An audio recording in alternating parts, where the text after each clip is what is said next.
Hello friends, 2024 Lok Sabha নির্বাচনের ফলাফল কি হতে চলেছে তার আগাম পূর্বাভাস নিয়ে বিভিন্ন চ্যানেলের এক্সিট পোল অর্থাৎ জনমত সমীক্ষা কি বলছে আসুন একবার দেখে নিই।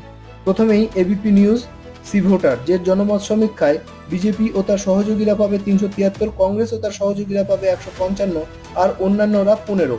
এবার টাইমস নাও, এরা জনমত সমীক্ষায় বলছে বিজেপি ও তার সহযোগীরা পেতে পারে 384, 118 কংগ্রেস ও তার সহযোগীরা আর 41টা অন্যান্যরা।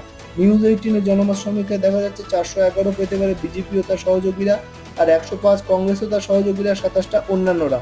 ইন্ডিয়া টিভি সিএনএক্স, এদের জনমত সমীক্ষায় 378টা বিজেপি ও তার সহযোগীরা, 98টা পেতে পারে কংগ্রেস ও তার সহযোগীরা অর্থাৎ ইন্ডি জোট আর 27টা পেতে পারে অন্যান্যরা। জি নিউজের জনমত সমীক্ষায় দেখা যাচ্ছে 377 বিজেপি তথা এনডিএ জোট, 93টা পেতে পারে ইন্ডি জোট অর্থাৎ কংগ্রেস ও তার সহযোগীরা, 73টা অন্যান্যরা।